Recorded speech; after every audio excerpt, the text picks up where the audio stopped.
Chapter 8. The Major Feelings. How do you go about recognizing what you're feeling when there's such a maze of emotions and feelings running around out there? How in the world do you differentiate what's what?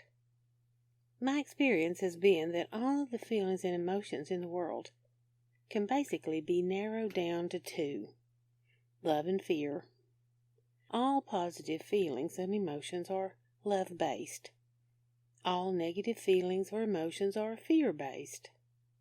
We are either coming from love or we are coming from fear. It's as simple as that. Gerald G. Jamblowski's book titled Love is Letting Go of Fear is very meaningful and profound in regard to this principle. If all of our feelings and emotions were love-based, there would be no reason to go through this process. So the feelings that really wreak the havoc and turmoil in our lives are fear-based. Wouldn't it be wonderful if we were all coming from unconditional love? And that includes self-love. Let's broaden the principal feeling of fear into 7 primary categories. Then it won't be such a challenge to understand and to get started. There's 7 primary categories of feelings, one with which most of us enter this earth. They are all appendages of fear, and these are 1. Anger, 2. Hate, 3. Guilt, 4. Resentment, 5. Rejection, abandonment, 6. Need for approval, 7. Overwhelmed, burdened. Countless other negative feelings which are related to these 7 are found listed in Chapter 17. As you tune into these principles and move with this process, you will come to understand that the negative feelings you feel, those feelings that take you out of a peaceful state and bring discomfort and uneasiness into your life, the ones that you would very much like to be rid of, can usually be traced back to one or more of the 7 categories of fear, or an appendage to them. At least one of the feelings from the fear category, or something very close to it, is usually embraced at birth by each one of us. This isn't to say that everyone embraced a negative core feeling at birth. Only about 97% of us did. Those people who had very calm, happy, peaceful, pleasant, fulfilling birth experiences generally have embraced a love-based feeling. As a result, their experiences in life will be less challenging than those with fear-based feelings. Once again, it's important to remember that the dominant pivotal feeling we experience at birth colors all our perceptions of life from that time on, and is therefore the ruling feeling through which we view life, the feeling that compels us to the behavior we exhibit each day. You may or may not be sensitive to the feeling, or know what it is, that you embraced at birth, but if you think you know, then process it with the script to assist you in changing the negative core programming. For example, let's suppose that your major feeling is a need for approval. Just say, Spirit, please locate the origin of my feeling such a need for approval. After you say, let it go now, permanently, you may want to continue with words to the effect of, I feel approval of myself. Everyone approves of me. I feel cherished. I feel loved. I feel valued. I feel connected to all those I love. Then finish the script. Give yourself permission. Allow yourself to feel whatever feelings that you may feel. These feelings are much easier to change if you accept them and own them rather than deny them and pretend they don't exist. When you feel negative feelings, it does not make you a bad person. Who in the world can go through life without feeling negativity some of the time? I doubt that that's possible, even if you were on a desert island by yourself. Developing a consciousness of what you're feeling and thinking, and then striving to overcome your destructive negative feelings and thoughts is part of the challenge of life. If certain negative feelings have caused a weakness in our character, by continually monitoring these feelings and processing them through the script, we can change our feelings and overcome any negative influence that they bring to our behavior, thereby improving our character. In the course of time, by transforming old negative feelings to positive feelings, the detrimental effects of the old feelings will lose their hold on us. This positive change will become a definite source of strength to us. The extraordinary remedial process all starts by our owning all of our feelings and resolving the negative tendencies they create in our lives. I had a client who processed the feeling of rejection. She had been unconsciously sabotaging herself in order to be rejected and create havoc in her relationship with her boyfriend. At this particular time, their relationship was on a downhill slide about as fast as it could go. Consciously, she had no idea why she was doing what she was doing. She didn't even recognize she was doing them. Finally, she dealt with the feelings of rejection and the fear of being rejected, and replaced those feelings with, I accept myself. I feel accepted by others, and everyone loves me. I have faith in my ability to be accepted and loved by others. By going through the script for those feelings, from that moment forward, her whole behavior pattern started to change, and her relationships straightened out without any other conscious effort on her part. I was amazed and gratified to watch this relationship with her boyfriend change and get progressively better until 7 months later they became engaged and then were later married. Several years ago, one of my friends became concerned about her change of feelings toward her husband. Little by little, everything her husband did started to annoy and bother her. She didn't like the way he ate, the way he talked, the way he smiled, the way he laughed, the way he walked. In short, she didn't like the way he did anything. She started wondering what on earth was happening to her. What was he doing differently that caused her to feel this way? She feared she might have a difficult time continuing in the relationship with these feelings, even after 28 years of marriage. She was having a difficult time remembering her former feelings of affection for this man. In desperation, she started to process her feelings with the script. She became responsible and accountable for what she was feeling toward her husband. And much to her surprise, the feelings of annoyance, aggravation, and distaste and disdain started to evaporate, as she described it. Slowly, the feelings of caring, concern, love, and affection returned. She squarely looked at and addressed every negative feeling she felt where he was concerned, and she replaced those negative feelings primarily with forgiveness and unconditional love. Her marriage returned to the solid, fulfilling relationship it had formerly been. She's a happy, content woman today, and is truly grateful for this tool that she continues to use and share with others. The foregoing examples talk about feelings that are comparatively simple to overcome. There is one feeling very prevalent in the world today that we haven't talked about, however. And that feeling is hate. With all the wars and rumors of war throughout the world, it makes a person wonder if there will ever be peace. And when we see in the media the disdain, hatred, and desire for revenge exhibited by people in many countries, it can make us wonder how this hatred got its root. How the retaliation that seems to go on year after year could ever be halted. Then there is the racial prejudice, not only in our country, but in innumerable other countries.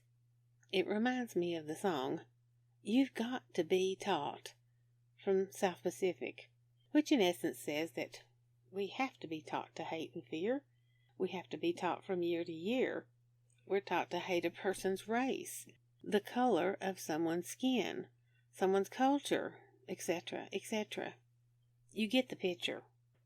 Knowing how thoughts and feelings of parents impact the prenatal period of a child's development, as well as the DNA, reminds us that our parents wouldn't even have to say one word against another race or people during our life, and we would still be influenced by their unresolved thoughts and feelings toward those whom they consider undesirable. The tragedy of this commentary is that if we are prejudiced, we usually see the person, race, or nationality we're prejudiced against as our mortal enemy. In reality, they are just as human as we are. They have the same needs, feelings, hopes, and desires that we do. How can they be our enemy?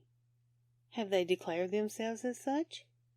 So, what is the solution? Let me share with you what John A. Sanford tells us in his book, The Kingdom Within. The beginning of the solution to the problem of the enemy is to recognize him within ourselves. We carry the enemy in our own hearts. We hate him because he contradicts us. We fear that if we acknowledge him as our own, he will take us over completely.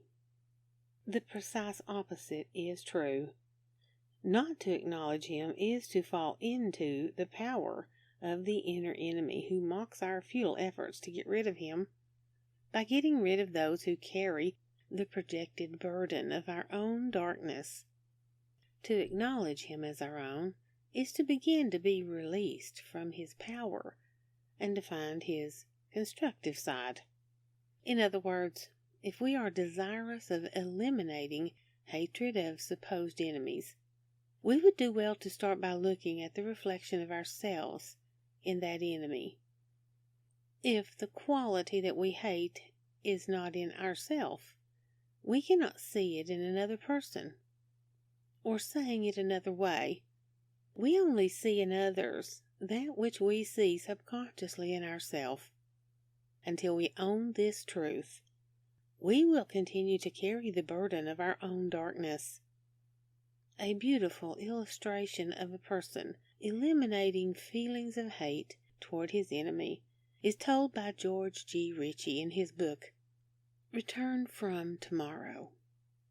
When the war in Europe ended in May of 1945, the 123rd Evac entered Germany with the occupying troops. I was part of a group assigned to a concentration camp near Wuppertal, charged with getting medical help to the newly liberated prisoners, many of the Jews from Holland, France, and Eastern Europe. This was the most shattering experience I had yet had.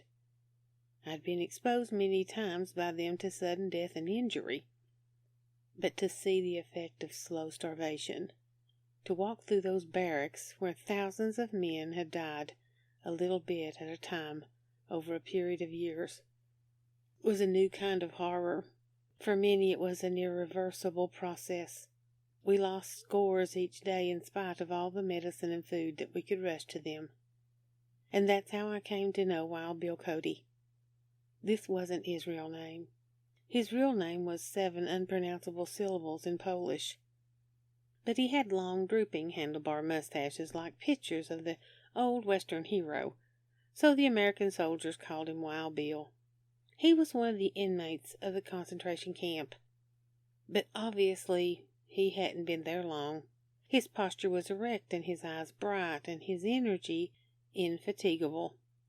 Since he was fluent in English, French, German, and Russian, as well as Polish, he became a kind of unofficial camp translator. We came to him with all sorts of problems. The paperwork alone was staggering in attempting to relocate people whose families even whole hometowns might have disappeared. But though Wild Bill worked 15 and 16 hours a day, he showed no signs of weariness. While the rest of us were drooping with fatigue, he seemed to gain strength. "We have time for this old fellow," he'd say. "He'd be waiting to see us all day." His compassion for his fellow prisoners glowed on his face, and it was to this glow that I came when my own spirits were low. So I was astonished to learn, when Wild Bill's own papers came before us one day, that he had been in Wuppertal since 1939. For 6 years he had lived on the same starvation diet, slept in the same airless and disease-ridden barracks as everyone else, but without the least physical or mental deterioration. Perhaps even more amazing, every group in the camp looked on him as a friend. He was the one to whom quarrels between inmates were brought for arbitration. Only after I'd been at Wuppertal a number of weeks did I realize what a rarity this was in a compound where the different nationalities of prisoners hated each other almost as much as they did the Germans. As for Germans, feeling against them ran so high that in some of the camps liberated earlier, former prisoners had seized guns, run to the nearest village, and simply shot the first Germans they saw. Part of our instructions were to prevent this kind of thing, and again Wild Bill was our greatest asset, reasoning with the different groups and counseling forgiveness. "It's not easy for some of them to forgive," I commented to him one day, as we sat over mugs of tea in the processing center. "So many of them have lost members of their families." Wild Bill leaned back in the upright chair and sipped at his drink. "We lived in the Jewish section of Warsaw," he began slowly. The first words I'd heard him speak about himself. "My wife, our 2 daughters, and our 3 little boys. When the Germans reached our street, they lined everyone against a wall and opened up with machine guns. I begged to be allowed to die with my family, but because I spoke German, they put me in a work group." He paused, perhaps seeing again his wife and 5 children.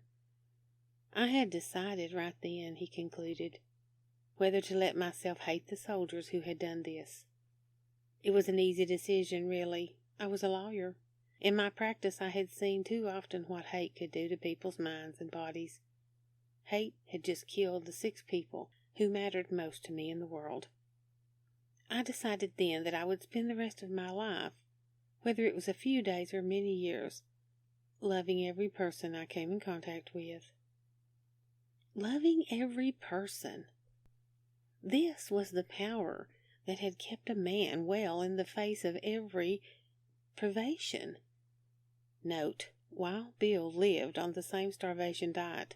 He slept in the same airless, disease-ridden barracks as everyone else, but without the least physical or mental deterioration. How amazing! Wild Bill's attitude, the feeling in his heart-mind, was one of pure and simple love. He loved every person with whom he came in contact. And in order to exhibit this kind of love, he would have had to forgive. What a graphic example of the profound and magnificent power of love. Negative feelings, thoughts, and attitudes eat at our body. Positive feelings, thoughts, and attitudes feed our body, nourish our body, sustain our body. If you're sincere in your desire to overcome any prejudice or hatred you may be carrying around in your heart, but are having a difficult time accomplishing this, may I suggest that using the script is one of the best avenues you could take to changing that negative energy inside of you. The freedom and release you would receive by doing this is worth more than anything money can buy. Be specific in stating who or what you feel hatred toward. You may even want to make a list of them all. Then take them through the script one at a time. especially if the hate is old and deep-seated. Anger is another big stumbling block with many people. One young man, Kevin, was racked and possessed with terrible anger that seemed impossible to control or resolve. He had uncontrollable mood swings. Members of Kevin's family never knew what to expect where his feelings and emotions were concerned. After concentrating on what he was feeling, then processing these feelings through the script for a period of time, Kevin became a much happier, self-fulfilled person. He is now more even-tempered and has a job with important leadership responsibilities. Everyone he works with truly enjoys being under his supervision. But what is most gratifying to Kevin, in his newfound sense of true inner peace, knowing that whenever he shifts back into negativity, he can use the script to return to the coveted peace that he enjoys. There are many, many more script experiences I could share with you, including people who've had financial problems reversed, people who have improved their health, people who had no desire to live anymore, who are now living happy, fulfilled, productive lives. There are those whose self-esteem was so low they could hardly look at anyone, let alone look them in the eye. Now their confidence is one of their greatest assets. As you process your feelings, you may find the change you had hoped for is not forthcoming.